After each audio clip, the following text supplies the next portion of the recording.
So Caffeine. I refilled my coffee cup. All right. So George Canfield is co-owner of EDC Leather, and you guys put out product. You are you are filling a space in the leather industry for people that want to come in, want to build holsters. There is a never ending array of products that could be built for that industry. Just like we're sitting here talking about different light attachments, you have different scope attachments, you have different there's a million different models. You can, I feel like, firearms are just like cell phones. You can outfit them with whatever accessories you want. Oh my gosh. Yeah, Yes. we like an accessory. And so you have really geared your business, you and Garrett combined have geared it to be kind of flowing with the times and acknowledging some of those struggles that a lot of your holster makers are having, which is the never ending alterations that someone might have. And so we were just sitting here talking once again, the light attachment. I just saw, you had a video where you have an attachment, this little guy right here, that you can just tape onto whichever blue gun you might have so that you can accommodate a light on the bottom of your Exactly. firearm. Well, that's a TRL-1. Okay. Okay. This is a blue gun that we purchased with the TRL-1 molded on it. Yep. Now, yeah, we buy these, but once again, due to contracts, and I'll Sure. need 7 or 8 of these to keep up with Garrett, Okay. on production side. Right. But then a guy has got, can you make an off-duty holster for an agent somewhere? And I have a TRL-1 on a Glock 19. Mhm. Well, that may not fit within our typical contracts. So, and this is where, like I said, we'll do dumb stuff. We all do dumb stuff. That's all right. So instead of destroying the actual light, I actually talked to another friend of mine that had a spare light Mhm. and bought it from him used and sent it off to a friend of mine that does 3D modeling Yeah. because I don't do no 3D modeling. That's fancy work. And he did the 3D model, and then we started playing with ways to 3D print them. We don't feel like the FDM or the filament type printers don't really do a good job for the kind of Okay. things that we do. And also, we have problems with dimensional stability, meaning they might shrink or the dimensions Yeah. change. So, Because you really need it, like, because you're pressing, like you're sealing, right? you were smashing the dog slobber out of them. Yeah. You Yeah. know. You want, I mean, these things are We use 20-ton presses and rubber. on a falls table, quite molded to every little nook and cranny. And is it necessary? No. Does it look really But cool? man, It looks cool. that's a good click right there. And this Yeah. is a piece of leather. Yeah. And due to the fact that we use the Herman oak and we treat it the way that we do, Mhm. we get that to last the entire service life of the firearm. So that's something to Yeah. to strive to. Yeah. So you guys, I mean, you make holsters. That is, that is what started. That's Holsters what you and do. gun belts. Holsters and All we gun do. belts. And so as you kind of moved into, I mean, we were just talking, custom stuff is hard to do. It's time consuming. People have these ideas in their head that sometimes can be feasible, sometimes aren't feasible. Sometimes it's really it's too much and you could never charge enough for your time to accomplish what a customer might be requesting. And so you move more into the manufacturing. So you are producing at scale, Yes.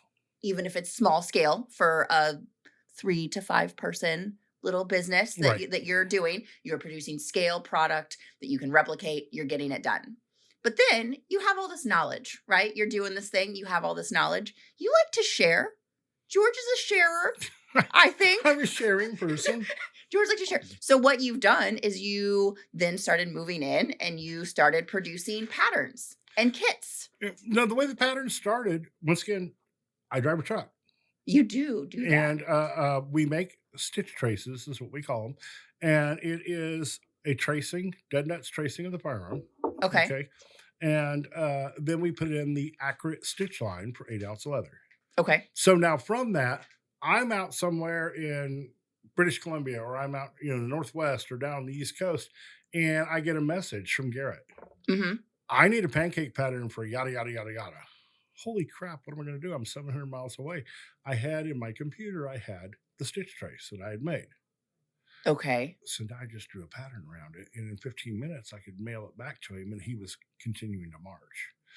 And Interesting. then when we went to scale, so which So pattern? you had let me just get this right, just real fast. So you have a million blue gun firearm, About whatevers. 400 and something. All Yeah. right. So it's a large. So you had already done the work of doing a stitch line and like digitizing that shape, whatever, that line somewhere. So you had these files organized on a computer somewhere where you had all of these stitch With lines. what you know of me, oftentimes the word organized and George doesn't quite go together, but we did have them stored. Like, do you have like a filing cabinet like as your side car seat, No, and you just pull it no, out it's and it's all it's on the laptop, and we create all of this. So it's quite a process. So let's look at what we I was going to did. say, how many years did that take you to like About have 3 years. okay, to have all that data to where it was Right. To where on it the was ready go, to put ready to put, go. put together. So um, we started studying photography a little bit, Mhm. and this industry really needs. That's you that we're looking at right now. You guys can't see on camera, but we're staring at a photographer. Staring down Justin. Yes, Justin.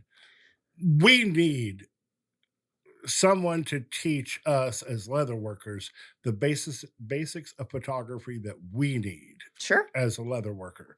So What did that lighting. mean to you? What did you need to do your job? Well, we had to buy a DSLR camera. That was the only way we knew how to go. Mhm. And then we had a photographer set us up for a particular lens configuration, which is very standard. Right. Which at But if you 48 don't know, you don't know. at 48 inches replicated the human eye. Okay. And then we had things that are called like lens skew, which means the lens has a curve to it, so it puts a curve on your product. So then we had to learn how to eliminate that, and then we got into using the Adobe Creative Suite, Mhm. so we could literally type in what our lens was. So Jacob would take a camera or take a blue gun, Mhm. set it on the floor on a sheet, and then put a scale or A square ruler? a frame, yeah, a framing Mhm. square. Put it Yep. down, put that on there, okay, and then label what it is, Yep. and then he would shoot that. Mhm. Okay. Then we would go into Photoshop and we would had our lens typed in and we would click and it takes the skew out. At that point, I bring it into Adobe Illustrator. Mhm. Okay. And now I adjust the scale because I've got that ruler there. Yep. And so I say I slap down a 6-inch line at 0 degrees. Mhm. And then I sit there and make sure it's exactly 6 inches that way. Then I do it vertically. Yep. So now I've got it true going 2 directions, right? So the next thing I do is I trace it. And you start out, it takes you 45 minutes to trace the gun. When you're done, you can get it in about 5 minutes. You can Yep. trace that gun out. Dead nuts. Yep. Okay. And then at that point, a lot of what we do, you learned everything you knew in primary school that you need to design holsters, honestly. Sure. Okay. So let's grab like this holster right here. This Okay. guy. Pull him out. And let's just look at that blue gun. Okay. That blue gun is a 1911 Colt government. Specifications are standard 1911s rolled over in every manufacturer. So we have a 1-inch wide slide. Okay. Okay. I believe So you. I want that leather to go halfway around that. I want it to go halfway around that. Cool. Right. Yep. So I'm going to take that we 1 pinch in the inch middle. and I'm going to divide it in half. 0.5 inches. 0.5 inches. Okay. Now I have 8 ounces of leather Uh-huh. that's going to go here, and see the stitch line can't be right against the gun because there's leather in the way, Yeah, right? because you have an 1/8 inch of leather. 1/8 inch of leather. So now I'm going to take my 0.5 inches and I'm going to add, An 1/8.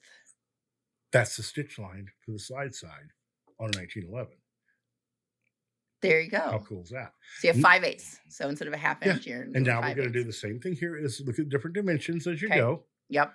3/8 on that. So 3/8 divided by 2 is 3/16 Thanks. plus an 1/8.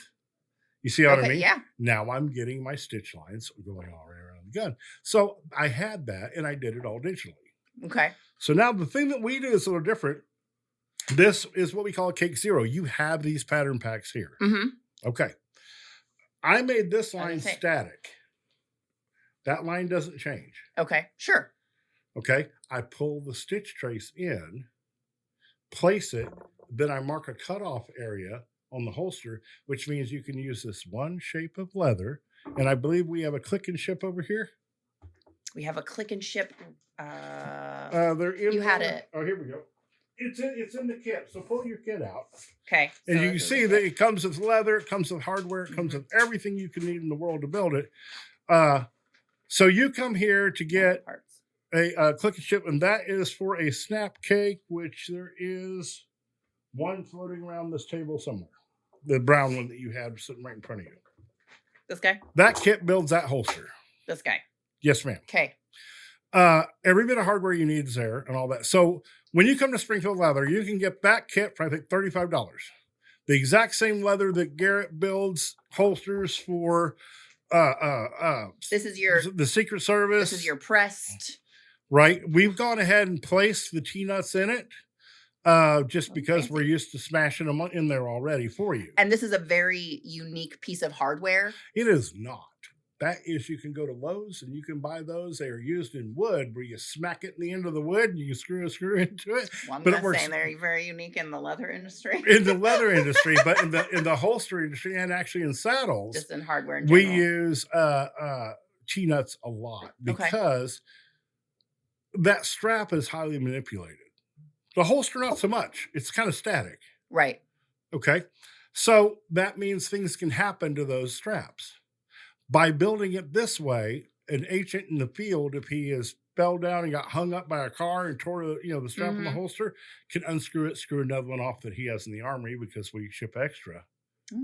You picking up what I'm laying down, it becomes field repairable. Yeah. Uh-huh. Very nice. Pretty fancy. Huh? Yeah. So that kit builds that holster. Okay. And the things that you need to get when you have that at Springfield Leather, okay, a 3 to 4 ounce bottle of dye Sure. will dye a holster. Yep. Nice, couple the of whole thing. Okay. Yeah. Well, I guess you're if gonna you're- waste it If soaking you're into dip your wool. dyeing. Yeah. If you're dip dyeing, you're buying in larger quantities, but Yep. you can actually absolutely dye using wool pads or Yeah. rubbers, things like that. All right. The only thing that you're going to buy in quantity is you're going to buy your acrylic, but it's really cost effective. And on the Angelus acrylic, Resiline's great, Mm-hmm. but it comes in like one finish. Your Angelus comes in matte, satin, the one that Yeah. matches Gloss and high gloss. Yep. So you want to get that Springfield leather. And I suggest about a quart, and it's cheap. It's not expensive. Yeah. That's not bad. So, and then you're going to have your own means of stitching it together. And a holster is a great hand stitching product. If you look Mhm. at that, how many inches of stitching is on there compared to, let's say, a bag or a purse or something of that nature? Oh, this is very minimal. It's very minimal. I mean, you have this loop, which you got like probably 6 inches, 7 Yeah. inches here, and then you have these guys that you need to stitch around. That's it. Probably another, yeah. And it's not a lot of funky inside outside work, this and that. Right. And so, you have I think it's 4mm stitching chisels, Mhm. is approximately 6 stitches per inch. And we always suggest people do it right at 6 SPI. Okay. The reason why is it's FM 1250G or something like that. There's a federal guideline Oh. for stitching leather. So every car, every airplane, everything you ever sat in with leather is there, and it's been stitched at 6 stitches per inch. So therefore, to your Oh. customer's eye, that looks proper. And if you go to a different stitch length, it doesn't look right. That's interesting. I didn't know that. Right. So it's not our goal to startle our customer. Sure. We want them to feel comfortable. So 6 SPI is great. It goes around corners, good and all Mhm. that there. You're not trying to get in 12, going through thick things, Right. using waxed thread, especially if you're Right. hand And sewing. so, but even so, if you're doing that, say you take that and you use that to do it, or you can use it to mark the stitches. Mhm. Much better tool than an overstitch wheel. Yeah. Okay. And mark the stitches. And what if you have a little Dremel with a tiny little drill bit? Yeah. It works. Yeah. Do I think it's the best way? No. Is it absolutely a way? Yes. Yep. And would your customer ever notice? Probably not. Right. So you want to get through it. And then you have a product here that I have 2 or 3 at the shop, all AWL for all. Mhm. AWL for all. And how much does that run retail about? Mm. Less than $20? Oh, yeah, probably like 10 to 12. Now, the really Yeah. cool thing about that is that does the exact same stitch as your $3,500 Cobra Cobra 4. machine. That's right. It's the exact same stitch. Yep. And all right, I'm going to get some of you mad at me, but I don't care. It's okay. You can be mad. I continually hear people, the saddle stitch is the strongest stitch and it's the only one you should ever use. Okay. So what they're really saying is that I can't afford a stitcher. Okay. Because every parachute ever made in the world is done on a Singer sewing machine. I believe it's a 131, And 115. Okay. And it's the exact same stitch. A saddle stitch absolutely serves a purpose on a saddle. yeah. And does some things that we need to do. It is not stronger. It is not better. You Well, do the if you have sewn your project properly, that stitch is probably, I mean, I just ripped apart a wallet that was sewn on a machine and I had probably just as much problem getting those stitches out after 10 years as I exactly would have if it would have been hand sewn. right. Yeah. So They there's were the worked point. in there. Now let me tell you something about wallets. If you're selling a $400 wallet at a Shell Cordovan, okay, Hand stitching. and you're doing all that, that buyer, that customer Mhm. has a level of expectation of fit and finish. And a left twist, 7-cord linen thread, you know what I mean? That's hand Right. stitch is what he is expecting. All right. And that hand stitch brings money to the table. Yeah. On a holster, hand stitching brings no money to the table. Yeah. It is stitching on a holster is a process that it should take no more than 5 minutes to make the two pieces of leather stay together. Do not put any more importance on it than that. Sure. Well, and I think, I mean, there is something to be said like you can only hand sew so fast. You are only going to have so much productivity with hand sewing. And if you expect to maybe bring in a profit, make money, or do this for a living, eventually that stitcher is going to become a necessity.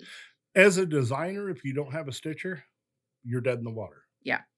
And the reason why is oftentimes we don't know, especially when you're beginning designing, what the final product's going to be. After you've been designing very similar things for a lot of years, you look at it and you got a good feeling for where it's going Right. to go. Okay. But in the beginning, you don't. And what And you have to ends spend all that time hand sewing. You're never going to get and anywhere. then your soul is crushed because it Yeah. was something was wrong or it wasn't Yeah. done right and you have to start all over again. Yeah. Whereas with a stitcher, you spent 5 minutes and you said, sucked. I need to start that all over again. Next. You know, Right. and, Right. and you're not hurt. Yeah. And No, there's also, nothing wrong. Like, there's nothing wrong with a machine stitch. If you want to hand sew your stuff, that's amazing. I still hand sew my knife sheaths because I don't trust a machine to go through like an inch of material. I've had bad experiences, and for me, you've it's had just, challenges. it's just, I prefer to hand sew, and that's great. And I spend a lot of time, and I probably don't make any money on my knife sheaths when I'm done. Like, frankly, Now that does take us to reasons to do leather. but And that's why I still have a day job. there's a lot of right reasons to do leather. Yeah. Okay.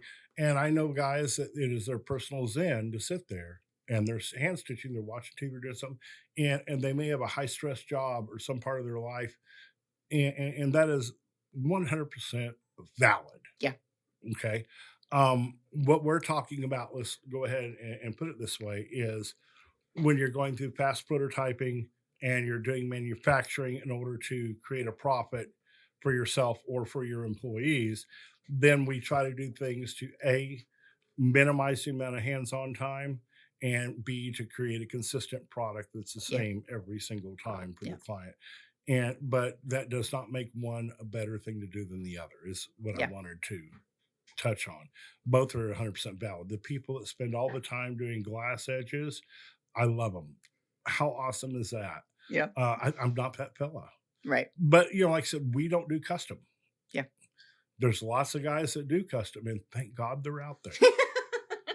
You know what You're I mean? like, I have a person for you to call. And how many times you've heard people say that fella's a hobbyist, and they're kind of using a derisive tone in their voice. Mhm. But the real thing is when we build that holster right there, Garrett's hands-on time in that holster is less than 27 minutes. Okay. Okay. That's all we can afford. Yeah. The hobbyist can afford to take more time Yeah, they can afford to have 3 evenings in it. and create an immaculate, beautiful product. Yeah. How awesome is that? It's amazing. Yeah. And You know, there's room for all of us in the leather that's market. what I'm trying to Yeah. say. They're all 100% valid, and there's a place for all of us. And like when we did that, with these patterns, is to try to give every person that decides they want to play with holsters, or maybe that's going to be the path they want to take, Mhm. to give you the same starting point. For sure. Well, and okay, so we were just talking about that with your books and how you attempt to make it very accessible for each kind of level of crafter, whether you're getting into it, you're using 100% hand tools, you've never really done leather work before, maybe you're on a budget, maybe I have $100 that I'm going to spend to see if I actually like doing a thing Right.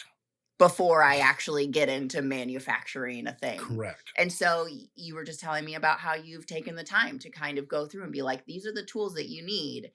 If you're new, if you're doing it for the first time, this is all you need to make a holster. We can be really simple about it. We're back to that first dinosaur, and Yeah. and Yeah. We they can didn't get have the a lot. job done. Correct. And then, you want to do a little bit more scale. You want to maybe grow a little bit. You want to get some more money involved in the hobby, in the pursuit.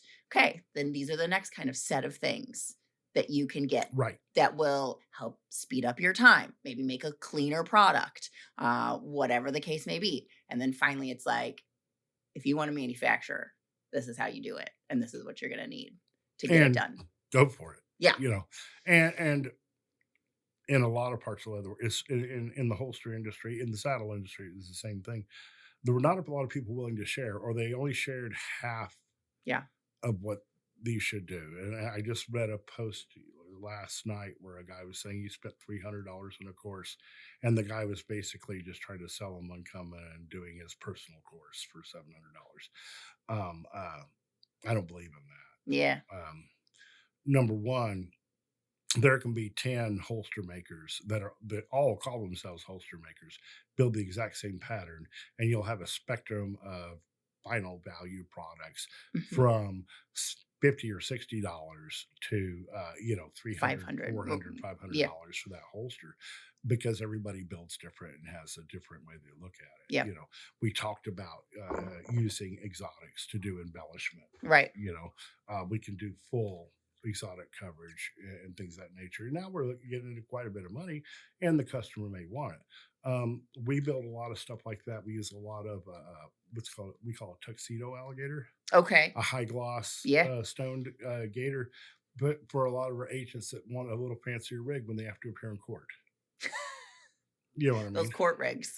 They Right. gotta be Versus snazzy. the one that they go Yeah. slam into a wall and enter Versus a they're house just with. black, get her done one. Right.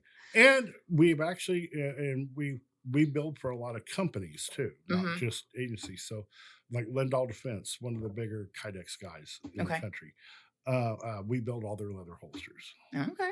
Got a couple other companies. We have a little offshoot of EDC called DoD, or Design on Demand, Mhm. in which we have broken down stages of design, and we build out a design for that person. When it's done, they actually have their designs, they have their patterns, they have the tooling, they know what equipment they need and how many minutes on each piece of equipment and what level of training their people does. And then we make a percentage of 2 years estimated sales, retail sales. We That's make a very percentage of that. interesting. It ends up with a product, like the last bag we did, it cost them like $12,000. Mhm. But when you break that down to, they would have had to pull a guy off the line. Yeah. They're losing production for 6 months, Yeah. And and they may R&D or may costs a not. lot of money. So we do it that way. Yeah. And the thing is we had another company last year that sold in the middle of the process, Oh, no. and we have staged out on the design time, Mhm. and they called up and said we need to cut it off here. Well, I was perfectly fine with that. They had paid for what What we you had had done at done. that point. Yeah. It's at the final presentation. Then we go into a little training time, or Garrett does with Yeah. them. That is final, and then we do an honest assessment of retail sales, and we make a percentage of it, and so that way they Well, can that's either good pay to that know, up front. everybody. If you're looking for an R&D company that will help you design a product and get it out, if that's not your thing, but you want to build something out of leather, call George. But it's expensive. Sure. It's engineered towards a small medium leather Yeah. company, uh, uh, but the guys at home are doing holsters. This is why I wrote these. So you know that we do boot camps because I bring everybody I in to do. Springfield We Leather. yeah. We open up a little bit early. We get George's class in, and we go through You've took the them thing. into I the have, studio. yeah. They've had a ball. Well, we're feeding them information at the fire hose. Mm-hmm. 2.5 to 3 days, about 2.5 days, and we're going to try to get it down to 2 days. So they're even going to get hammered more, and we just pour it to them. Yeah. Okay, and the cost of the class, because you don't gatekeep leather No. knowledge. You want them to walk away and feel like they have the information to turn around and do something. If they're out Make there something. building quality leather products, Yeah. and somebody buys a quality leather product from a maker, okay, they're happy. Yeah. So now when they come to look at me and they want a quality leather product, they believe in it. Now, if you got some jackleg out there and he's made a product that is improper, now and we have to back up for a second on that. Okay. Come back to that, okay? And they're unhappy with it, then every leather product from now on in their mind's a bad product. Mm-hmm. And they've hurt all of us. If they build a good product and they charge enough, let's not charge too little. Right. Okay. And they charge enough for it, then it's done nothing but improve the leather marketplace for finished goods for all of us. Right. And that's what I want. I think that's a mighty fine goal. So you've took the class. Now you get home. Mm-hmm. You're 2 weeks behind on doing knife sheaths. Sure. Okay. I'm usually like 2 months behind, but that's But fine. you've got to catch up. Yeah. By the time you finally have a chance to come back to make a holsters, you forgot half of what you learned. So I wrote a textbook. Yeah. That's what this is for. It sold more in the first 30 days than I thought it would sell in 5 years. Congratulations. Just blew me away that people had interest. I really think there's not a tremendous amount of books coming out in the leather industry right now. And I think there's a lot of people, we had a lot of people that wanted to support us. They were just wonderful people that for some reason like us. Well, and sometimes it's nice, going to YouTube is great, but you got to click around to find. And I know for myself, I like a good book. My husband makes knives, has started to learn engraving. He has bought every book on drawing, on different styles of engraving from different, kind of legendary engravers. He has a whole bunch of knife books because sometimes you want that little bit of knowledge. You want to be able to highlight, underline, keep this, make a note. Put a sticky in there, be like, if I'm working on this specific process, I don't know, like drilling a fuller, I don't know, something, whatever, I need this little bit of info to make sure that process comes out correctly, which I feel like is where you're going. You're making a very important product. And by the way, you have one of the top handgun engravers in the world here in Springfield. I've heard that. I'll introduce you to him. I think I might know him. He also knows. What's his name? He knows. Scratch is what he goes by the thing. But I'll introduce. He's down at Cherokee about half the year. Okay. And then the rest of the time he runs part of the single action cowboy shooting nationwide and all that. But I'll introduce you to him. And he also some friends of his that are missionaries have started a little economic thing in the area that they're doing their mission at. Oh, yeah. Where they have coffee. So you can get some really nice coffee from him too. Very cool. So what we do here in this book, we have some rules. If I build a wallet and it fails, you might be testy at me. Yeah. If you build a saddle, okay, and that stirrup leather breaks and it's some girl doing can chasing, you might have put her in the hospital. Yeah.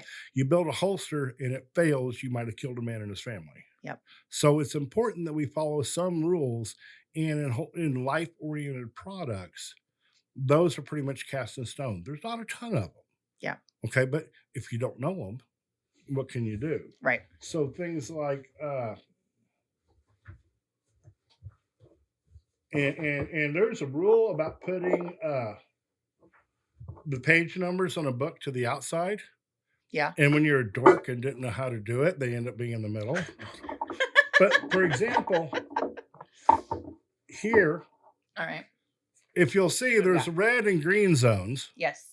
They are go versus no-go zones. Yeah. Leather cannot go into the red areas. That's a primary rule.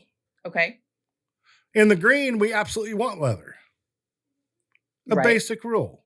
And we teach them in the book all that. But now the whole first half of the book is designing, paper and pencil work. But now flip back just past the halfway mark. Oop. Now there's 4,312 gajillion color pictures, Yeah. okay, of each step of putting that thing together. Yep. Are you haunted? I don't know. So, Yeah. and This is what each part should look like. This is how it goes. and we believe that step by step is something, because a lot of times if you've had a class, you just need that. Oh, yeah, that's what it is. Yep. But in this case here, you can start using your drawing Yep. and do your work. So that's how we format all of our books. And I hear you have a few more coming. We do. There's going to be 5 in this series. Okay. So this is the pancake holster. Coming out here in a few weeks will be the taco holster. Is it going to be this size as well? Oh, yeah. So this is a taco. I'm round. Okay, so a lot of things are food oriented. So pancake, you got 2 pieces that you Smashing fit together. 2 pieces of leather together. Yeah. Taco, we you fold it. Just like a taco. You got it. I do like it. Is Tuesday. It is. Are you buying tacos? I might. There's a couple taco trucks right here in the parking lot. So, and then we're going to do another book on inside the waistband. Okay. Okay, which is an example of. Okay. And it's a few things that you want to try to look for. That is what we call a stacked loop. Regardless of how you attach it to the belt, it's called a loop. Okay. So, stacked on the frame, stacked loop. Okay. Single offset loop, I may have put it at an angle just across the trigger guard. Single loop, offset. Okay. Double offset loop, okay. The crossbreed holsters, real wide in that, double offset loop. Fantastic holster design. They spread the weight of that firearm across a large area, and they're pretty doggone comfortable. So but now you're going to go to a gun show to sell some of your products. So you got to get rid of it, or you're going to drown in holsters, right? Right. And there's a lot of people that want Kydex. So these companies we've been building for, some of these Kydex companies, we're partnering with them, and we're going to bring Kydex holsters to this level so that our leather customers, our leather holster makers, can also offer Kydex at their gun shows or craft fairs. Okay. And still make money. Right. So it's a new project for 2026 is to bring that stuff around. So very cool. Well, yeah. And so another thing that you were talking about, you guys do a lot of 3D printing. Yes. At your facility, and you have an engraver. So you have a we have an old a laser machine. We run the Chinese K40s. Okay. They're not that great of a laser machine. Yeah. But your total investment in them is, by the time you've upgraded everything that's necessary, is $500. Oh, that's not bad. So I can buy a $10,000 laser. I can buy 20 of these. Right. And lasers are basically 20 outproduces one no matter what. Yep. And for what we do, it does a fine job. Yeah. So, I mean, just all sorts of templates that are going to help somebody make. So this is for a gun belt and for your bullet loops. Right. And just something that clients had asked for at one time. Yep. And then I think you have some 3D printed bullets over there. I do. I have because you have to mold your bullet loops. Yeah. And you don't necessarily want live ammo laying around a shop. Well, look at the expense of buying, 4570 or 45 long Colt. Yeah, I hear that's it's getting cheap. Very expensive. So, and you don't have to. It's just not as critical when they're just pieces of plastic. Yeah, you can smash a bejeebers out of them. It's good. So just all, any kind of accessory that somebody might be interested in to accomplish their goal of providing product to, a firearm customer. And if you ever want to have a real good feeling on building bullet loops for somebody, accept an order for 22 long rifle gun belt with like 80 bullet loops, and you will be skilled at it by the time you're done. Yeah. In the back of the book, we use tools or templates to draw. Oh, I didn't bring it. I brought 2 of those by accident. But we use templates to draw holster patterns with. Okay. And I can tell you that you just have to buy my acrylic sets. Okay. But I also put them all in here with the intention that the person reading the book We'll trace it. We'll trace it or photocopy it on Mhm. cardstock, cut it out, and use it. Absolutely. And or we have it in acrylics, and that's something I think you guys might start carrying at some point too. Is those acrylic templates that Yeah. will aid in drawing, Yeah. but they absolutely don't have to have them. Um, my first intention was to write like this one big book with all these rules in it, I mean, right? this is a big book. It's you can beat somebody to death with it. I tell you. It weighs like 3 pounds. Let's see here. How many pages we got here? Do you know off the top of your head what the final page count was? 300, 300. 42, Sure, 342. sure, that many. Whoops, that's a lot. Uh, but well, you got to remember, I wrote the whole thing in crayon first, and so that took up more And then that room. editor had to Yeah, type it all down for you. yeah. I've got good editors. Well, they charge me enough money, but So you really have kind of, you manufacture, that's what you do, but you also want to teach. You want to help the industry to make right, a solid product that's going to be last a long safe. time and be safe to use. Correct. Yeah. Safety is paramount. Yeah. You know, and we get a lot of feedback from a lot of the patterns we make are for well established holster Hmm. companies, and they get feedback with exactly what they want. Some of the patterns we create for them are proprietary to them and Sure. stay there, Yeah. You and do some of private them label. are open and available. Yeah. you know so and then we do some of the crazy stuff. I think you actually tried this on earlier. I did. That's our So, shoulder holster design, yeah. which is a pretty straightforward design. Uh, and as you can see, it's sized for me, but we have it shrunk down to fit you. But shoulder holsters are fun to build, but for some of our church security, Oh yeah, the church they're a security. good product because they're wearing a jacket or Sure. something of that nature. So that makes that a pretty good product for them. Uh, and I think that whole kit retails for with all the leather, all the hardware, and the patterns, and links to 4 videos to do it is like under $100. Nice. So and that's a retail 250 to $280 Yeah. product. You're gonna put a little bit of time in it, and then you can double your money. Yep, easily. Yep. That's my goal. Is I want people to be able to make money on it. Speaking of making money, you want to get on a soapbox for a minute? Let's soapbox. Is this another road trip? We're gonna turn off the road, go down a dirt road. Well, this is a really important thing. There's a few things that we see time and time again on the social medias. Okay. I'm sure you see it a million times. I try to How get do off. I price my product? How do I price my product? Besides, what glue are you What using? would I you think sell this for? I think that is the number one question. Okay, get my coffee in me. Soapbox time. Okay. And then we look at the answers, and usually they're pretty much the same, aren't we? We are saying take the cost of your product, Mm-hmm. multiply it by some random ass number that they came up with, they pulled out of their rear end. I don't know Mm-hmm. where they could multiply it by yada, yada, yada, yada. Now take how much money do you want to make an hour? Right. And add that. And add that. So, my first statement to you as a tiny little small businessman, who in this country do you think cares? It gives a rat's taters. Okay. Imagining rats with taters. I think we broke a Liz. Who in this country cares about what they make an hour? There's a segment of the population that cares about what they make an hour. Who is that? The working class. The employee. Mm-hmm. Do you want to own a business? Do you want to be an employee? That's a good question. I don't care about what it makes an hour. Yeah. Okay. I want to be happy. Yeah.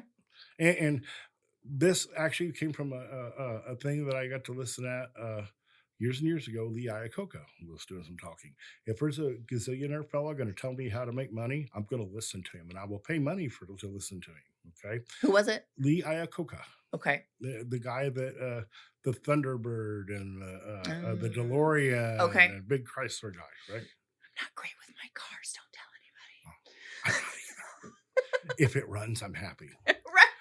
But so here's what I'm at on that is and I've got people that I've told this, and I've beat them mercilessly for with your book. years. No, no, on the phone, just beating them up, friends of mine, until they finally start to listen.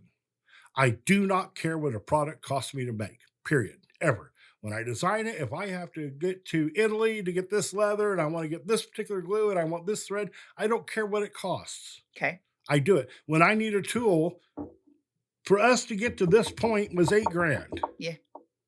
Okay. I spend it. Right. Sometimes I lose my fanny. Okay. But I'm trying to create the product that I see in my head. Now, once I have it created to where I can see it, I'm a little backwards. Okay. Now I try to find out where it is in the marketplace. Okay. Okay. And I'm going to set a price based on that. Now, understand you also can't do hourly. Garrett probably built 800 or 1,000 gun belts Hmm. last year. I think Garrett has the time in it.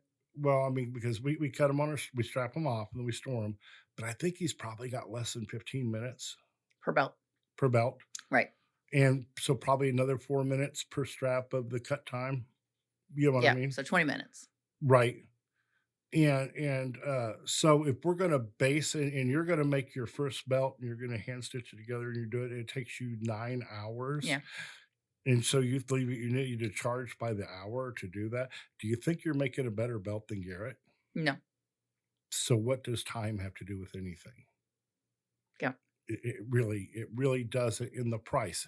It has to do on, is it a good product or bad product? Yeah. And that's a big GPBP. I actually have it printed on the wall behind my desk. Good Okay. product, bad product. What may be a bad product today due to skills, equipment, material availability, all that, but maybe a bad product today, may be a good product next year because we learned a technique and we got a different Yep. machine and it becomes a good product. So we always save those bad products and do that. But when we set the price, we study the market, Sure. okay, see where You it's got to at, do a little research. and then we say, we put pain in the ass tax on it because I want to be the most expensive guy in the market, not the cheapest. Sure. I'm not racing to the bottom, Yeah. you know. And then I set the price and I look at it. Now, when I sell that, we turn around and say, are we happy with that? Hmm. Are we willing to do that 200 more times over the next 30 days? 500 more times, 1,000 more times. And Yeah. if we're not, it's a bad product for us. Yeah. If we're like, ain't too bad, Yeah. I'll be happy with that. You know, we'll do it. So let's look at the. I think that's a great analysis of whether or not you should make something. You know, you make a small batch of things and you decide you're like, did this process go well for me? Did this, got the t-shirt, never want to do it again? Yeah. Or did this and that's cool. Yeah. Poor Justin. we broke the Justin. Do I need to pick those up for you? Okay. I broke the Liz, now we broke the Justin. Okay. I think we've covered that segment on pricing product though. Did Yeah. does that cover that well for you, Liz? I think we kind of stopped in the middle of a sentence, but I think that's all right. Sorry. No, you're good. We can pick up about where we were and we'll just create a new sentence to go where we're at. Okay, yeah. So been there, done that, you know. So Oh, yeah, yeah, yeah. Yeah. So making something that you want to make again. correct. Yeah. In that you're not unhappy with the profit you generated from it. Yeah. Now, once you've started doing that, okay, now we're going to take and want to say, can I get the same quality or finish or hand of leather from another source? Sure. And it might be guys like you on some of the pull-up leathers. I'm thinking 12 years ago, 8 years ago, and pull-ups were really kind of hard to get, and you guys developed a tannery Yeah. to get the We product. didn't have any single regular stock oil tan when I first started here. It was all odd lots. Exactly. Everything was odd lots. And so then we started working with a couple different tanneries and we started bringing in a couple sets of kind of regular stock oil tans that then people could I remember reorder. the Copper Cowboy coming out Mhm. and things of that nature. Yeah. So see, what you did is you The had ranch a hand. product that you were happy with, Hmm. but after making sure you were happy with the product, so you built a holster. Now you're saying, yeah, I'm not unhappy with that money. Hmm. Now I'm going to work on, can I effectively build this and save and have some cost savings? Right. Right. you How know, can I be more efficient? you're hand stitching, Mhm. or you've got like the cowboy Oh, yeah, yeah, yeah. little hand That yeah, crank outlaw, machine, cowboy. outlaw Mhm. or something of that nature, and it takes a certain amount of time, and you're like, boy, I enjoy making these, Yeah. and I like where it is, but you might make that decision to Purchase a class 4. come and get a class 4 or a class 3, Yeah. which now there's not a whole lot of reason not to get a class 4, I guess. When I we bought in equipment, we bought in class 3s. The yeah. throat was enough, and there was a significant price difference. I believe it's very narrow now, isn't it? I haven't looked at the Cobra price. Everything's been changing so much this year that Yes, ma'am. it's been hard to kind of keep up with that. So I honestly, because I'm not in the office, I'm not tip of the mind on those prices, but it's probably pretty close. Correct. So Yeah.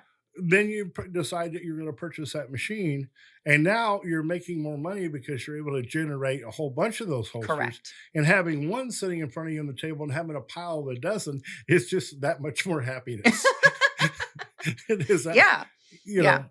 So that's what I mean. When we talk good product, bad product, we're literally saying, "Can I build it?" And it's still not a job. It's still the joy that I came to leatherwork initially to do, Yeah. and I want to feel more of that. Yeah. So that's George's rant on pricing.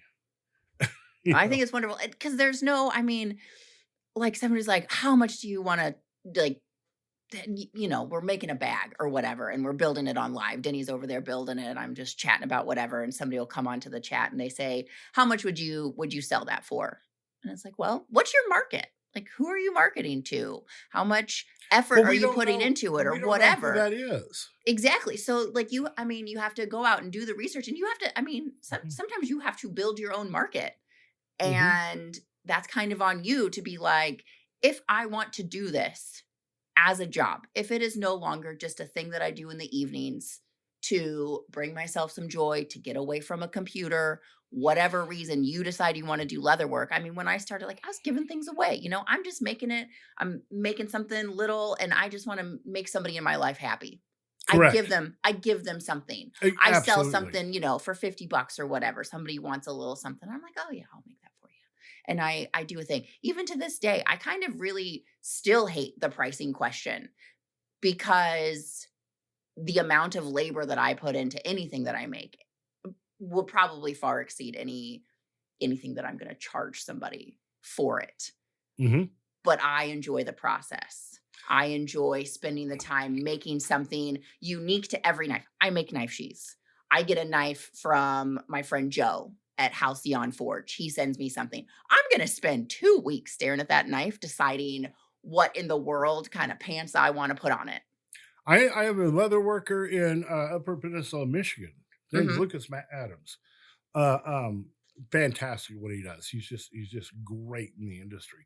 He does a lot of other things though. Very busy Hmm. man. Um, he specializes in asymmetrical exotic design and exotics. Okay. Okay.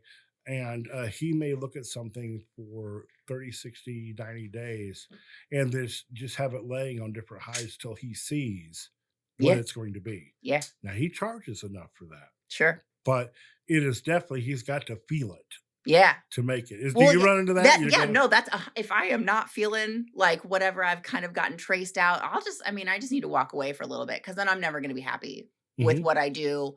And so, yeah, I really like I've gotten into the water marbling situation, and so I've started to get all set up in that and diving into that, and then I'll doing show like, you a few things on that. That's actually, are you building thick water yet? oh yeah, yeah, yeah, Are, oh yeah, I'm deep into it. That's a technique that we used on paper for Mhm. years and years, Yeah. and then silk. And my mother had one of the Asan silk contract for the U.S., so hand painted silks we did. And Oh, that's so really I'm cool. so glad to see you're doing that instead of that shaving cream. That's Cub Scout work.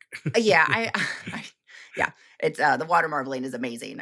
I really dove into that work. And it's such a unique thing. I'll have to show you some of my work that I did. I took to Sheridan this year. I had some panels that I had water marbled, and the leather, there's a few people doing it out there, but there's not a lot of people doing the leather out there. Yeah. And so kind of like, stumbling into different hints here and there that I found in the paper Yeah. world, to try to see if maybe those will apply to leather. Look more textile, and I would give you a fun thing to try. Mhm. Are you familiar with batik? No. Batik is a technique that I most associate with coming from Africa, in which they used wax as a resist on materials. So they would dye up and bring it up, and then they would use a little melted wax and bring it around and then build up the colors. Vibrant, beautiful. Interesting. So remember, always start light, okay? Mhm. And you have rubber cement here. Mhm. So the first thing I like you to do is like take some yellow, okay? And then I want you to take a fork, plastic fork, and dip it into the rubber cement, Uh-huh. contact cement, rubber cement. Rubber cement. Yeah. Okay. Stringy, stringy, stringy. Across the Okay. leather. Right? Yeah. Now shoot a little lighter color, maybe halo, or a little darker color. Now stringy some more, shoot a little color. Now stringy some more. Then when all that's done, roll that off. Yeah. And Oh, that but sounds now cool. you can actually use that to create things. We did, the water Mhm. dipping. Had a guy that was able to make one that it had gaps in it, Yeah. and we used that to put over our pre-dyed, and then we could shoot it and then wipe it off. What I did a clutch for the World Leather debut, and I designed like swirls as a border. Yeah. And so I did a whole border out of it. And so I cut tape. I mean, I laid out, I got like painter's tape, and I laid out my painter's tape on um, wax paper. Right. And then I would cut my design out, and then I laid that over the leather, and then I would dip. And I probably have 6 or 7 panels that I finally got through, because you have a lot That's of batik. bubble issues with the water marbling on leather. And I've Yes. really had to kind of wade my way through eliminating bubbles. And I found that like Right. Herman oak isn't great. If you plate it hard enough or maybe get it wet enough, Yeah. you can dip it and kind of alleviate some of the bubbles. But import leather tends to dip cleaner than the Herman oak, because Okay. I think it's already been plated pretty good. So anyways, I've been Fantastic. playing with that for the last probably year and a half now, and it's just, I love it. How awesome is that? It's amazing. Well, and it's something you don't see very often. And then about a year before that, I started doing brogue punching in some of my knife sheaths, and I Yeah. got really into looking at the different brogue designs. And so now I design my own brogue patterns. I know, he keeps trapping me. I Thinking know. that. And so I've started to incorporate the broguing with the marbling, Correct. and I've just had, I saw a it's guy so that fun. took a reinforcement panel on the holster and ran a small brogue punch going down the deal. Oh my gosh. Yeah. And I inlay like, Yeah. like you got like snake and lizard, super fine leathers. Yes. I've Now, done would a little bit of I do that ostrich. work? No. But I absolutely love and appreciate every bit I see. Yes. Yeah. And so that's I find my creativity in that, and I find my joy in leather working there, and just experimenting and having fun doing things that, I don't either get to see or do some unique different stuff. Yeah. And then from there, I had all this water marbled leather that I was like, what in the world am I going to do? I Right. make like 2 knife sheaths every 6 months. Like I Right. just don't use it. So then I started doing like origami cranes out of leather. Oh my gosh. They're so fun, George. Are I'll you have to using bring a you one. V-cut gouger to No, and mark I split it really thin. Or I built some big ones. I'll have to show you. You have done a video here at Springfield Leather on how to do this, right? We did the water marbling. Okay. And then for one of them, there was one where I was like, I wonder if I can make a crane. Because last year when we went to Yeah. Sheridan, we took Denny and his wife. Okay. And we were making paper cranes in the evening. We went back to our Airbnb, and she was showing me how to do origami. Yes. And I was like, I think I can do this with leather. And so then I did. I'll show you. I have a video. It's cute. But yeah, now I have little birds, and they still flap. It's fantastic. Oh my gosh. I'm going to see that. Okay. But another little thing too, I'd like to see you try. Be a great little video. Yeah. I've had to tell people again and again and again and again. Okay. They're trying to paint leather. they're always unhappy. Let me give you just a quick hint, real quick. Number one, quit trying to thin out your acrylics. They have acrylic paint extender too. They do. The higher the quality of acrylic you purchase, the better it's going to be. Yeah. The highest quality acrylics that you will find, okay, is in the hobby stores that specialize in like the Warhammer 40K and the Dungeons and Dragons and stuff like that Yeah. for painting miniatures.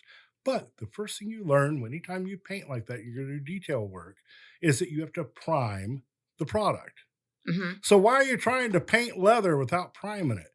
Put your acrylic on your leather first. Put your top coat on. Finish it first. Now paint it. Hmm. If I have black leather and I want beautiful, crisp red, okay, I'm going to prime it. And then I'm going to paint that white and let it cure. Now I'm going to put red so that it stays brilliant. Okay. Does that make sense? Yeah. And now I can seal it. I can seal it again. Hmm. But give a primer to your paint and you'll be much happier. Does that prevent a lot of the cracking? Well, no, all you're doing is giving the paint something to stick to, so it's not soaking in, and they're Sure. trying to thin it down, and they're getting streakies and darks and color transfer. I know painting is a lot. So Kevin does a lot of acrylic painting just on leather. So he'll tool a scene and then but he likes to thin it down super far and do more of a watercolor situation. Doing a wash and a build. Yep. And then he builds it up and builds it up and builds up the color. So he'll start with, he just super thin paint. He wants all sorts of water. And then he'll build it up to something because he's Bob Rossing what he's got going on there. And that's how he's found he can move things around. Watch the videos on the painting of those miniatures, and you'll learn about washes and inks and highlights and dry brush. And they are sculptures that stand up. Your leather carving is a bas relief sculpture. Yep. Make it do really cool things for you. And there's a couple guys that we follow on the Reddit, and like one of them we call Pink Guy, and another guy we call Mushroom Guy. I am sure these people are artists in their regular life for a living, but all you can do is stare at it and go, gee, I wish I could afford a wallet like that. Right. And it's beautiful. So, once again, we're back to there's so many levels of what you can do in leatherwork, and they're all valid. Yeah. So we covered the pricing. What price do I do for this? We've covered what's the best leather. Okay. Some terms that people don't know. Hand. Could you describe hand of leather? So that is going to be Temper? temper, how soft or firm the leather is. So you can have, you have the thickness of leather, which we describe as the weight of the leather, which is how much it weighs per square foot. So a lot of your more European, they do millimeters, or really anywhere besides the US, they typically will do things in millimeters. But we like to do ounces a lot here in the United States. So you have I think actually Warren Giles is a really good, the upholstery leather is a really good example of this. I can have a 2 to 3 ounce leather. It can be as scrunchy or as soft. You can wad it up into a ball and it's going to stay there. It's not going to move in a 2 to 3 ounce upholstery that's been heavily milled, put through the ringer. Those fibers have been broken down and they no longer have structure to hold the leather up. Or you can have a 2 to 3 ounce upholstery leather that has not been milled. It still has quite a bit of structure in the grain, and you can pull up a center on it and it's going to stand up tall for you. And you're going to have a mountain, but it's the same thickness, same chrome tan leather, but your hand, you either have a very, very soft hand or you have a firm hand. So why can't we take something that's a highly structured product like a holster, okay, and apply that milled, broken down leather to it, even while it's flat, like this, and then because it's milled, now we can mold it afterwards. Do you say why we can't? No, I'm saying we can do that with that product. Yep. And so you can come up with some amazing things that you never even thought of, and you don't have to be a tooler or an amazing dyer like you are. You can be a redneck like me and come up with some fun stuff. Yeah, absolutely. So, those are all the right things. So it's, how can we help the beginning leather worker, even the guy, I've had guys that I've been doing it this way for 20 years. I said, well, I believe you've caused a lot of your own challenges by doing it that way. Sure. You know, so we sometimes get so dedicated into wanting to talk about like holsters that we forget to talk about the leather basis in the The beginning. kind of simple things. The things you got to know. So there's three books that I think are the most important three books in leatherwork, What are those? and you have them. We might run out and take a break. Can we break for a minute while I grab these three books off their shelf? Sure. Al Stone's Cases, Hmm. Volume 1, 2, and 3. All righty, folks. Well, we're still here with George Canfield, and what we want to do now is talk about if you are new to leather, if you are coming in and you're deciding, hey, this is something I want to try out. What are recommendations that we have that even George has as somebody that grew up doing leather?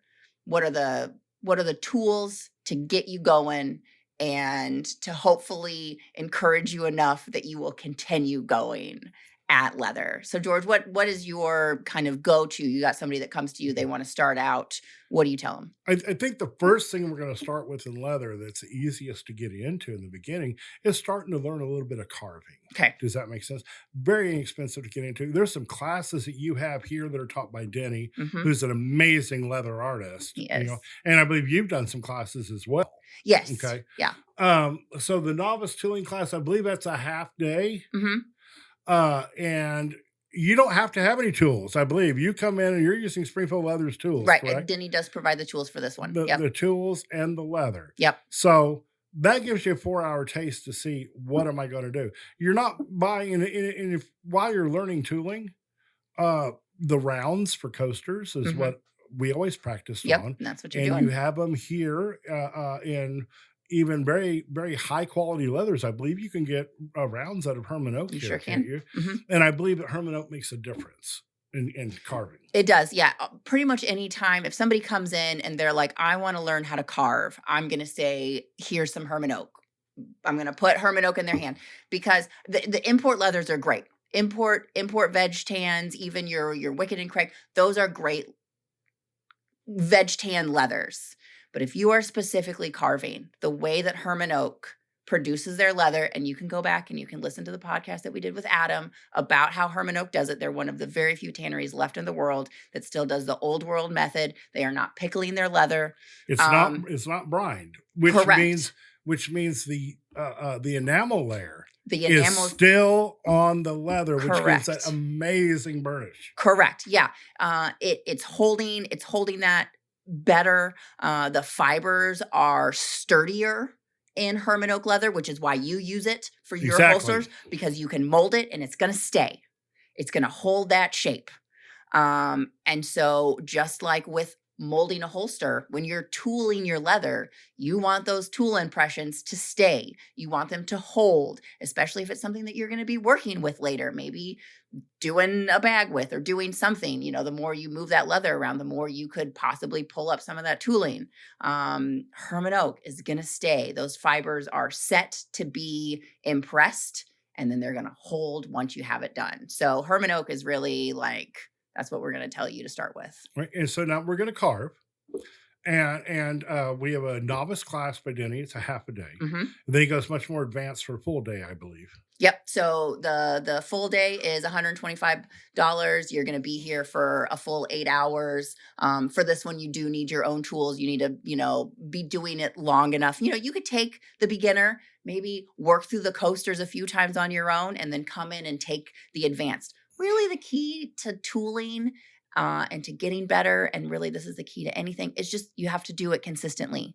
If you're going to learn how to play the guitar, you got to sit down every night and you got to strum a little bit. If you want to learn how to tool leather, work with leather, you got to sit down, you got to use the tools, you have to get your hands used to moving the beveler across the line. I mean, that's probably Exactly. the most time consuming part, is just literally learning how to move the tools with your hands. And so you got to practice. Exactly. You gotta And it doesn't practice. have to cost that much. No. Let's say Mm-mm. I've took Denny's earlier course for $75. Yep. Okay. And now I want to go a little bit more. I've always looked to your beginner kits, and you have several of them. We do. But the thing is that leather tools run the entire gamut of from pricing from structure $8 to to $60 a $100. piece, right? Yeah. So what I'm looking at, so what? Well, okay, so here's one here. That's a $250 kit. You are never, ever, ever going to see this discount on product again. Right. You guys will. I mean, I can go and snivel and whine a little bit and get somebody to cut me a break, but this is, when you take it add them up, the price getting knocked down. This is great. And people, will talk about, oh, the yellow poly hammer is not in there. I think you've been in my shop and seen 5 or 6 of them floating around in there. Yeah. We still use them. Yeah. You know, I mean, if you get to the point where you want to buy a Berry King leather we've handle, got those, yeah, yeah. you absolutely do that. But it's not But going to these be in a do a two. job. These do it. These do it just fine. Yeah, They and I do it mean, just fine. and when I want to wail away on something, I mean, really, really hard, and I can do that. And now we can go to the bench grinder and grind those marks back out and use it again. Yep. So that, and I believe every kit comes with a piece of granite. It does, because you have to have granite to do leather work. Right. You So have to have granite to do leather work. yes, don't do marble like I did once and have it shatter everywhere. Yeah. But so what we're talking about here is you don't have to have a full shop. This is absolutely kitchen table. Yeah, Okay. it is. Now here's the value of what you're learning. You're learning how leather moves. hmm Okay. And in my part of the business and holster making, the key to it is learning how the leather is going to move. Now you can pick up that piece of leather. We talked about hand and temper Yep. earlier. Okay. And I say, boy, I can't crank that around where I need to, or that's going to work perfect. I can overlay here because now I can mold it. I know that leather is going to have give to Right. follow. So you're going to be learning how leather moves. You're also going to learn what happens when it dries out, when you get it wet and you get it Yep. dried out.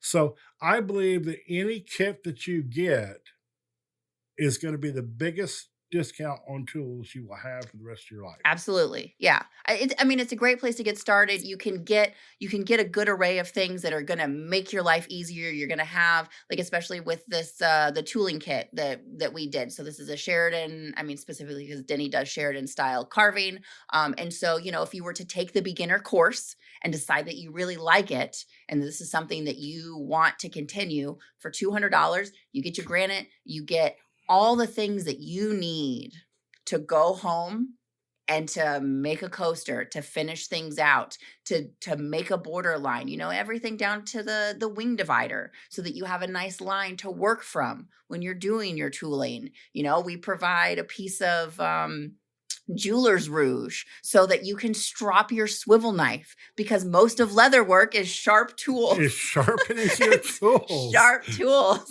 And doing edges. That's what your entire Yeah. life you thought you got it to do leather. Yeah, except we even have a tiny little bottle of neat's foot oil, so that when you're done with your tooling, you can oil it and you can bring the life back into that leather and you can see what it looks like. So we kind of hope to give you just a little taste of everything that you need. You have the supplies. And I think this is almost like a $300 kit. I think down at the end, I did add up everything at retail pricing. Right. And it's a really good discount. You can get what you need to get going. You even have a little block to keep your tools in. I know. I put a little block in there and everything.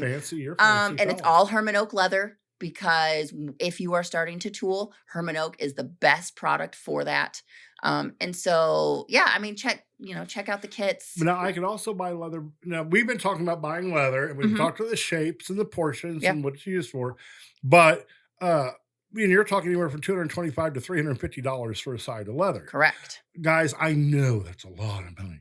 If you really get into this and you start making a little bit of money, that becomes just a cost of doing business. But right now, that can just slaughter you. Yeah. But one of the amazing things, I believe I can come to Springfield Leather and get a 1 square foot piece of Herman Oak. You sure can. And it can be perfectly cut for you too. It's going to be a little bit more expensive, but you can get a square 12 by 12. You can get a 12 by 24, or you can buy 5 square feet, and we'll chop off a section of hide. And we start at the where? We start at the butt or the neck? We always start one direction. Well, it kind of You're depends. supposed to start one direction. I know.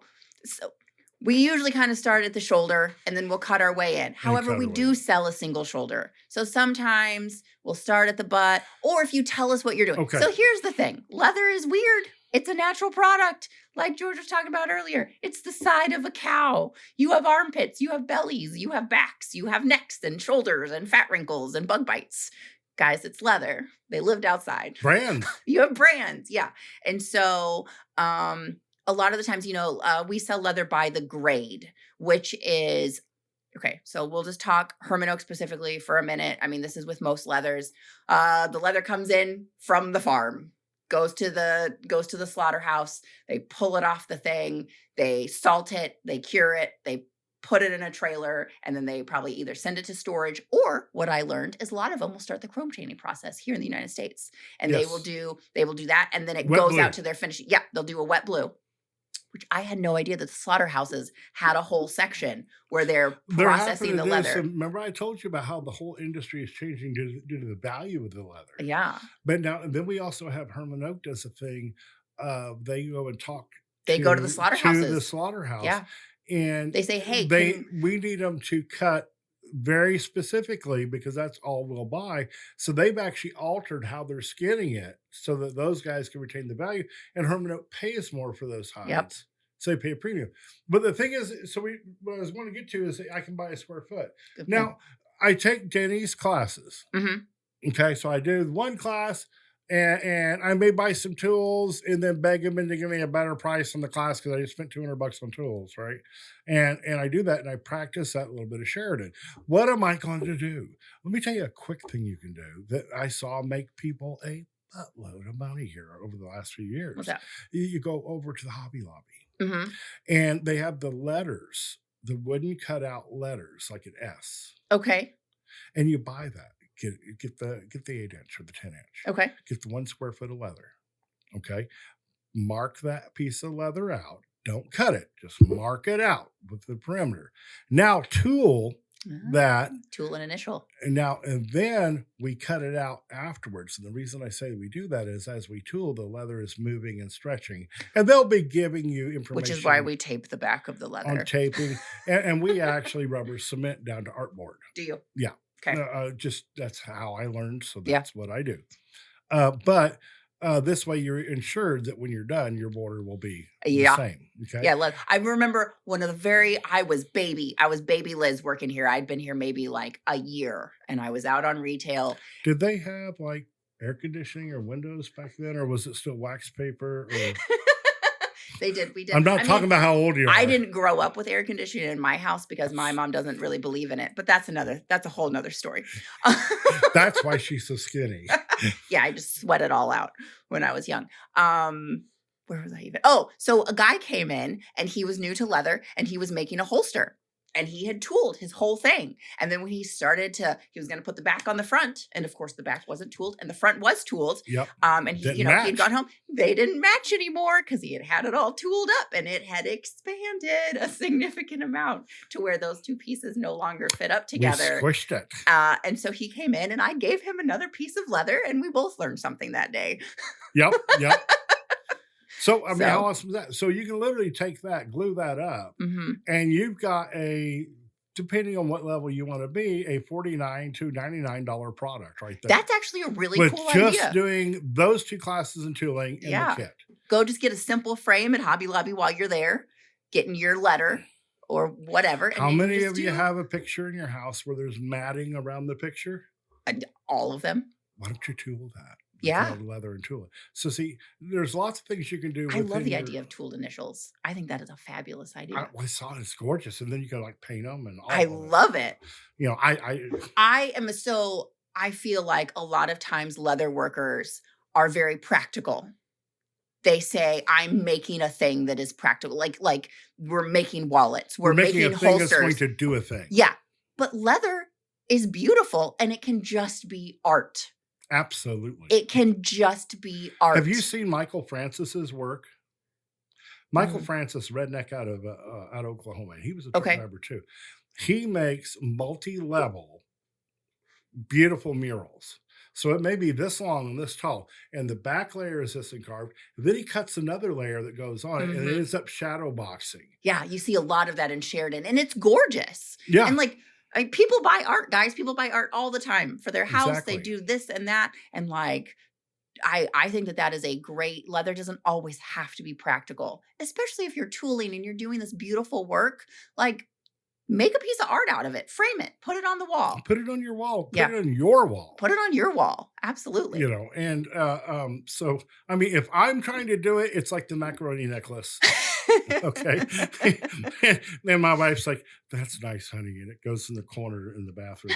But yeah, uh, this But is a yeah. great way to do your skill. And it doesn't matter where you are. So you're in sales or something of that nature and you're traveling and you're in a hotel room. I believe that you guys have a video, or if not, you will make one where you can take a small granite and put some rubber underneath or something like that. So they Yeah. can do tooling in their hotel room. And normally the time they're just sitting there texting their phones because they're bored with nothing to Mhm. do.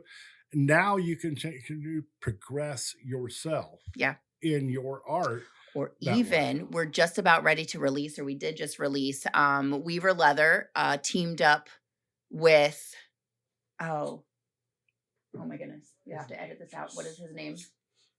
Um, Blah, Just blah, left blah. my mind too. the tattooler machine. Have you heard of that? 21 grams. But now let's look at the person that has carpal tunnel. That's exactly why he did That this. is such an amazing Yeah. tool. But Or he was so yeah, we start that, so the in tattoo machine deal like that for a person with carpal tunnels or medical issues, what a fantastic yeah. solution. Or if you do live in an apartment and you have to keep things quiet, or you're like, it's a good tool. And this doesn't, like, the tattooing machine does not replace all of tooling. It does not replace every single tool on your bench. But it definitely is a tool But it for is your a bench. tool, and it's a supplemental item. And especially like what you're saying, people that have there's a beautiful article that he wrote for the Leather Crafters Journal, for, I think it was the Sheridan Show, but it could have been a different one. Forgive me if I'm incorrect on that. But there was a young kid that came up that was missing an arm, and he only had one hand. And I forget if they said, how that came to be, but the father was a leather crafter, and so he brought his son up, and his son just like lit up because he could now do tooling. How amazing is that? And hit and the just the story ended with like the father being so grateful that he had this connection, that he could now share his passion with his child again. And Um, we're leveraging technology to yes, do things. That's what we yeah, do with our 3D printers. yeah, I do get calls a lot of the time where guys want us to unlock our PDF patterns so they can cut it with a laser. And I find out what they have, and we don't do that. yeah, Okay. Um, Primarily, when you're using a low power laser, you're superheating in the leather, making crisp the edges. It's yeah. not as good. If you have a high powered one, you can. But cutting leather is pretty easy. But I got to thinking about it one day, and I'm seeing some people trying to cut, especially our holster prep. Hmm. It's hateful. You will generate new vocabulary. Yeah. Okay. Well, I mean, you can cut through thin leather with lasers pretty easily, but like when you start Yeah. getting into that thickness, But even trying to cut ours with a sharp Olfa or a head yeah. knife, it's fine. So what I got to thinking about is I went back to the bad old days of meat carving. Hmm. And I said, huh. And I took just spritz cased my leather, marked my pattern, grabbed a swivel knife, cut halfway through the leather with my swivel knife, threw it to the side. Came back with my Olfa knife. I had a line to do, and the leather was only half thickness, and I got every detail that I wanted very easily. That's a So great I tip. used a carving Hmm. swivel knife because our goal is to go halfway through our leather. Yeah. I had perfect control. Yep. Yeah. You can Okay. follow any line with a swivel knife. Right. And then I don't think I actually cut it all the way then while it was still damp. I think I cut out like 6 or 7 Mhm. holsters, set them aside, and came back after lunch, and then Finished it. then grabbed my Olfa and cut them the rest of the way. Yeah. Olfa knives, by the way, guys, you can get them on Amazon, but the exact same price or cheaper than Amazon, you can get them at Springfield Leather. And I do suggest they come with a yellow or a silver blade. Springfield Leather, I think I begged you guys into getting these, and you've always had so them. many blades. The Yeah. black The black colored blade. blades, they are a thinner profile, Yeah. less drag through the leather, easier to cut with. We use the heck out of them. Yeah. It's Almost more like an X-Acto knife with the thickness. everybody else in my shop. Everybody has their own handle they prefer. Yeah. So like I said, things I don't care about. Whatever you guys Right. need to do the job. That's what you do. So tooling is a great way to start. And tooling, You don't have to invest thousands and thousands and No. thousands of dollars to do I mean, you stuff can, but you don't have to start. And and people to do beautiful work. people back in the day were just turning nails into tools. And I see guys still doing that. Yeah. That may be your passion, Right. you know. So we got that. The next thing that we're going to do then is we want to make something practical. And there's a leather worker. He's kind of retired due to back surgeries and things of that Okay. nature out of out of Oklahoma, actually, southeast Oklahoma. I always say Arkansas, and it makes me mad. And I think you actually know him, Danny Collins Custom Leather. That does sound really familiar. Yeah. Danny Collins had an 8 foot by 12 foot portable building. Okay. Was grossing $160,000 a year doing leather work out of that building. Nice. I mean, he had stuff hanging and swinging, Yeah. to do it. But anyway, what Danny did is he bought leather wallet interiors from Springfield Leather. Okay. Okay. Yeah, he does beautiful work, doesn't he? And when he carves, it's just a Man. dream. Yeah. Look at that rattlesnake. Right. And like when I get rattlesnake, Danny gets it for me because the snake guys ignore me. And they barely pay attention to him, you know. But that's some of his work. A lot of it's snake oriented right now because he's one of the only guys in the country who can still get it. That is not a glycerin cured, that is actually a veg tan snake. So that's a whole nother deal. But the whole glycerin and alcohol is not the best way to deal with that. Now, see that beaver tail? Uh-huh. All right, so that beaver tail comes from Sarah Hagel. Okay. And she doesn't get enough of it to be able to sell to you guys. But there's Yeah. a little woman in Montana that trap and veg tan these beaver tails. That's veg tan beaver tail. Yeah. Okay. Which is mostly how they come. And because believe. they're mostly come oil tan. Oh, really? Yeah. And because they're little old women up here, she has to find out who she pays the money to so it doesn't mess up their social security.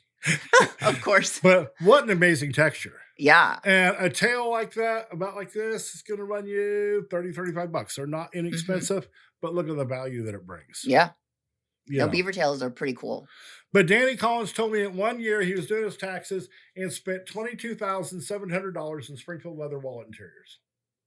Now, here's what he told me. At that time, the Maverick was Daniel Collins. Yeah. $22. Really? Or maybe $20. Probably. No, 18 or $20 somewhere in there. at that time. Okay. So he's buying that. And now he's buying, that's our interior he would right there. send me down here to buy hippo and buy all that because I could get my eyes on it and I'd look through scars and Yeah. all that good stuff that we want on that stuff, right? So there's like some hippo that I may have picked out for him. And you can see the little scar there. Absolutely. Because hippos are butt heads to each other.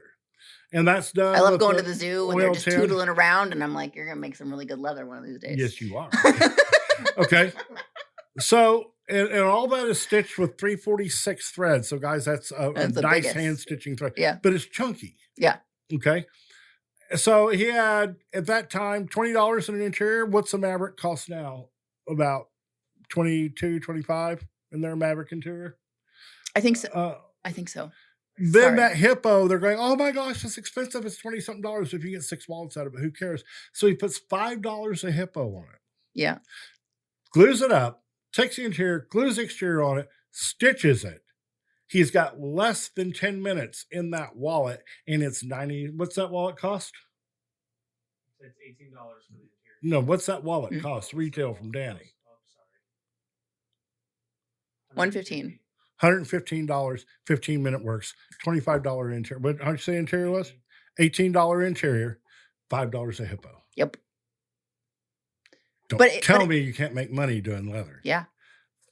You know, but what he did is he leveraged Springfield leather. Yeah. You know, he said, if I had to make my interiors, I would never make wallets. Right.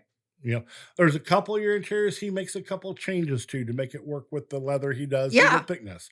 I believe there's a couple of them that you made changes on for him when he was buying quantity. Yeah. Okay. So, and like I said, I don't know all of his business. You know what I mean?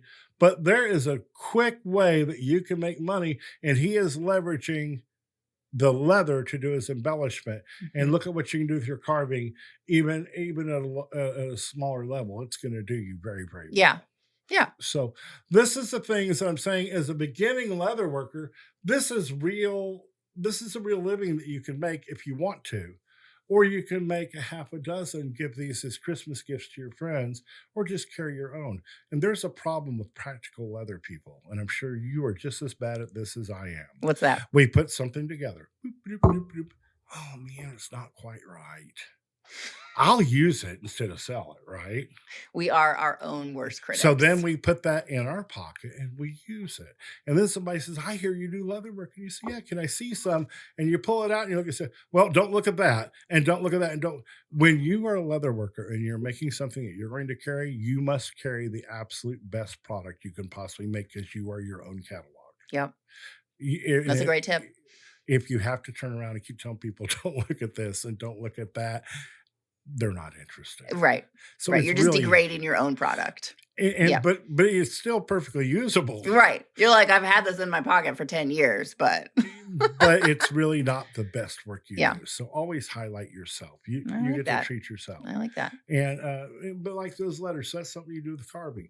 And then we get down to books of Yeah, I was monthly gonna say, so specialty. we have some tools. We bought our construction kit. Maybe we bought our tooling We kit. made a We're gonna couple try things. both.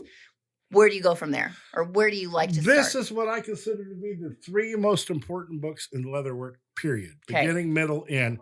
These are the three most important books in leatherwork. So we have volume 1, 2, and 3 of the Making Leather Cases by Al Stolman. Correct. It is. I have told people this, and I actually did this as an experiment, and it took me almost a year and a half. I mean, there's like a million different things in Well, these let's books. open that up. You All make right. that. Volume So 1. just start going through. If you'll look, everything in this book is what we call building blocks. So when Mhm. you build the first project, you will use those skills to do the second project. Yep. And then you'll use those skills to do the third project. I know a guy that went all the way through, and I think halfway through this book, you'll find covering a baseball. Okay. He stopped there. And he makes for all the softball teams and the Lemon League and all that in his area, he makes their trophy baseballs that he has carved that they give out at the end of the season to all their Mhm. players. That's amazing. And he's recovering baseballs. Yeah. I mean, that's just like in the front. So a few of the cases that you're gonna learn in this book, you've got cigar, cigarette, and card cases, cartridge cases for bullets. I think he shows you how to make cigar cases. So you ever made a cigar case? No, sir. Or seen somebody that's made them and come in? Mhm. And I'll guarantee what you see is what I call puppy dog ears. It comes in and kind of out like that. You know what I mean? It's Yep. called. And that's because they didn't know how to cut it. Okay. When we squeeze it out, holster makers, when we squeeze it out, that means we're moving this stitch line up, and this one doesn't need to come up, so we get puppy dog ears. If we cut our leather on an arc on the bottom, it will then come up and be straight, and you'll have a nice level seam. And I believe Al goes through there on that. So I learned that from a lady that we picked up a contract making pillows for an interior Mm. designer lady, Okay. and they all had puppy dog ears. Mhm. And she said, oh no, mark down 3/4 of an inch down here, bring them there, put them together, pillows are square. That's what I want. And I think we were buying a ton of lambskin from you guys that Mhm. summer, just making the bejeebers out of those pillows. Well, and so one thing a lot of times people really want to correlate leather to fabric, but it actually kind of correlates more to like clay In a way, in a lot of ways. I mean, obviously there are like the fabric correlations, but leather moves and stretches and really, especially when you're working with veg tan. Maybe upholstery leathers are a little bit of a different. They're more in line with a fabric. Although once you punch a hole in leather, a hole is in leather, and it's not. it's there You can't move those forever. fibers back together. And so, especially when it comes to veg tan, you really want to think, you're wetting it, you're molding it, you're moving and flexing those fibers, or you're going to sew it flat and then you're going to shove a gun in there and you're going to make it big, you know?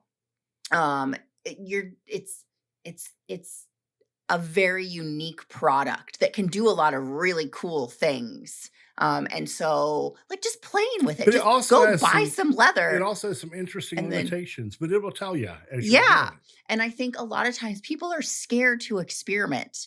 Mhm. Buy some scrap bags, do Yep. some stuff. Now, see, Um, as you flip through there, and that's book one. yeah, this is book This is one. volume two, which for a long time was the hardest one to get. Looky here, utility cases, attaché case, briefcases. This is chocked full.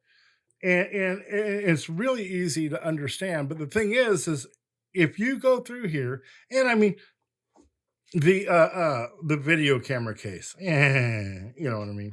But Right. Sometimes uh, some here's products have changed. here's something that Since, we just made 180 of these last fall because they're coming back. is that a boot case? Boot cases. Yeah. People have a lot of fancy boots. We ended up making. We lined the inside of them with a garment grade suede. Mm-hmm. We did the exterior out of 600 grade denier and then stitched on veg tan patches in which we made stamps for it all with the 3D printer and put Yeah. the brands and stuff like that on them. So they were always customized for them. That's cool. And then we used bank bag locking zippers because they went into a deal into the aircraft. Mm-hmm. And looky there, it tells you exactly how to draw them out. Yep. So there's a lot of things in there here that are still 100% valid. Okay. Yeah. I know a lot of people like to bowl. So if you make the products in these books and learn each of the steps, you will be in the top 10% as far as your knowledge and skill level of leather workers in the world when you're done. At least working with veg tan, which is what these specialize in. Yeah. You got a I bookcase. cannot say enough. So that Bible case. This is a fantastic everything that you We take so in many we products. use the Bible cases deal to make pistol cases with Okay. because they're a lot fancier than the others. Yeah. And if you can buy the others really cheap, this is a way that we can increase value in the market. Absolutely. Once again, you have to be happy with what you're making. Now, for example, knife rolls. Jill, who you've met my wife, Mhm. I didn't know if you knew, but she's a chef, or she's I didn't know. classically trained Okay. chef. And I made her a knife case, and I brought it home, and she looked at it and turned her nose up, hurt my feelings, because I'm a very delicate person. And she said, "I won't have it in my kitchen." I said, "Why?" She said, "You can't sanitize it." Yeah. And I'm like, "Well, what can we do?" And I got to thinking about it, and I called up a buddy of mine who does Kydex. And he took and just made foldovers that were the same size as my pockets for every one of the knife sheaths. Mhm. Then I took some Delrin Yeah. and I cut it to match the knife size, put that into the Kydex, and did their little eyelets to put Okay. it together. Yeah. Okay. So now she has one. She still didn't use it, but she has it. But you slide in that Kydex sheath into each of the pockets. Yep. But they can come out and they can go through dish. Yeah. And be sanitized. Yep. So if you're going to make a knife roll, one way that you can stand yourself apart from everybody else out there Is do Kydex inserts. do Kydex inserts because they can be sanitized. Yeah. In the Leather Crafters Journal was a great, probably 6-7 years ago, a great pattern for something like a knife roll, but it was a tool roll Sure. that you folded up, you put your tools in it, Mm-hmm. you folded it over and rolled it up. But when you unrolled it, you took that flap, put it to the back, and then the straps, and it made a triangle so your tools stood up in front of you. So you can make your life easier by making things for your craft Right. that you made yourself. Right. So things like that. And like I said, these 3 books I think are important. And then you're going to get into specialized books by niche and market. Right. And that's what we have here. Yeah. Is and the boot books and the whatever books. So I don't think you can lose that way. I think this is a great, get yourself or start with just one of them. Get the first one. Make some stuff, then get the next one. Make some stuff. And I think it's really good for ideas because I feel like a lot of times people they get really stuck in the construction aspect or like I don't really know how to go about doing this. But if you have a specific product that you want to make, this can give you a good base and then you just need to resize it to whatever is appropriate for the thing that you're attempting to accomplish. How many times have you seen somebody post on social medias, "I've lost my mojo. What do I do? I'm just I have no creativity right now. I am just slaughtered," or whatever. And the thing that you have to do to solve that is before you go to Denny's class, before you buy your kit, take a legal pad and write down 50 things I would like to have out of leather. Hmm. I had a guy tell me to do that with like when we got our first laser, Yeah. and I didn't do it. That thing sat there for 8 months. Yeah. Is we just kept staring at it, like, what the heck are we going to do? Because once we had it, then it was looking at it, trying to think what we're going to do. If you'll write down all the things I want, so say I want to see some, and go to Pinterest is a great place to Yep. find. I want to have this carved initial. Yep. I want to have a briefcase. I want to have a tote bag. I want to have that. Now you have a whole list of things You to can start learn how to building build. on. Right. There's Chris found a really cool book, is a blacksmithing book, and it was called Hook, or maybe Hooks or something. But there was a blacksmith, and he was going through a rut. He, that had been his career. That's what he did. And he found himself not feeling very creative. And so he decided to challenge himself to every day for a year, he would make a different kind of hook. Coat hook. Yeah. Yeah, any kind of hook. And so he cataloged it every day. He would go out there and he would, even if he wasn't feeling it, he would do some sort of hook. And he did 365 of them. And then he made this book. And some of them are crazy. Some of them are very simple, but it Yep. just gave himself something just, okay, I'm going to make a hook. It needs to be different than the hook I made yesterday. What am I going to do? But And he he heated up gave some metal and he hammered it out. he gave himself a job. Yeah. We never get, quote, lose our creativity in the shop because we have contracts and orders and things that have to be done. Yeah. And so now I'm going in and I'm like, boy, I want to get this and this and this and this done.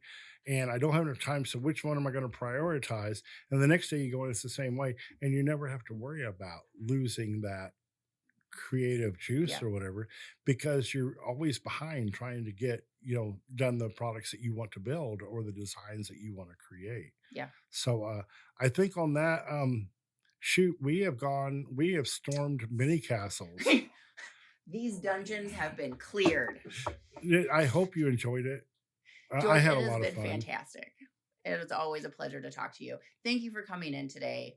I hope we've inspired the people out there to go make something, to start somewhere, to get a book and to try something. Go forth and build. Go forth and build. And I think in a world where you can go to Amazon and find anything your little mind could think up, that's a piece of plastic that you can buy and put a few screws in and put in the side of your, whatever.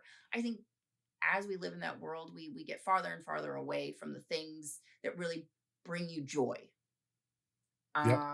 And I know every time I make a knife sheath, every time I've made a book cover for somebody, I'm going to make a photo album for one of my good friends that's getting married.